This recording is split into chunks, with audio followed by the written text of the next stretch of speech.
На штандови поставени во летниот амфитеатар, гостиварските ученици ги представија традициите на Чешка, Словачка, Унгарија и Полска, како и неколку земји од суседството. По средбата со гостиварскиот градоначалник, амбасадорите од Вишеградската група присуствуваа на прославата на Денот на Европа.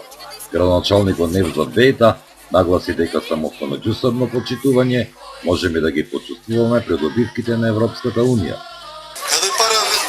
Земјите од Вишеградската група кои што пред 10 години станаа полноправни членки на Европската Унија. И сега тие одат напред во чекор со другите земји кои што ја формира Европската Унија. Само со меѓусебна почит и меѓусебна љубов можеме да создадеме подобра иднина за нашите млади генерации. Истото треба да го направиме и ние како држава или како град, тоа што другите го направиле претходно, ние да го направиме сега и еден ден што поскоро да станеме и дел од Европската Унија. Амбасадорот на Република Унгарија во Македонија вели дека 10-годишното членство на неговата земја во Европската Унија допринела за брз развој на Унгарија, а Македонија е следната членка на Унијата. Задоволство представува за мене да бидам во гостивар по трет пат за да ја представувам Унгарија како членка на Европската Унија, која што е од 2004 година и основивач на соработката на Вишеградската повелба. Декларацијата на Шуман, издадена пред 64 години, која доведе до удирање на темелите на заедничката европска заедница. По влезот на Хрватска, повеќе кандидати, вие, значи Република Македонија, Србија, Албанија и Црна Гора, брзо ќе го земете своето место како земји членки на Европската Унија. Инспирирачки е да се види колку многу се почитува Денот на Европа тука во гостивар. Тоа дава многу позитивна и јасна порака дека вие сте во Европа. Денот на Европа и Денот на победата на фашизмот го одбележа и членовите на Сдруженијето на борци од Гостивар. 90-годишниот Владо Јовановски се присеќава на денешниот ден пред 69 години. После ослободување од Челопек, мој дојде 14-та бригада го ослободи Челопек.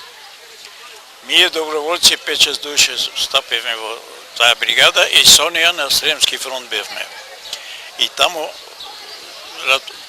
офанзивата почна на 12 април, а јас сум ранен на 27 април пред Загреб. Разбира, имам 4-5 рани на мене и војни инвалид сум. И тоа беше една све 15-ти македонски корпус беше на Срем. Најголеми жртви Македонија даде на Срем. Ме разбира, затоа што таму прво неискусни ние млади луѓе, доброволци, а друго германците искусни и остапуваја. Ние мораме да настапуваме, да знаеш кога напаѓаш, тој те чека у заседа, ќе те допре, ќе те да бегаш малку назад, па да продолжи и така побегнае пред Загреб на Гарешница, таму е едно место. Последната битка беше и после ги гонеја овие што останаа живи до австриската граница. Неговите 5 ордени се доказ за искажаната храброст за времето од Втората светска војна.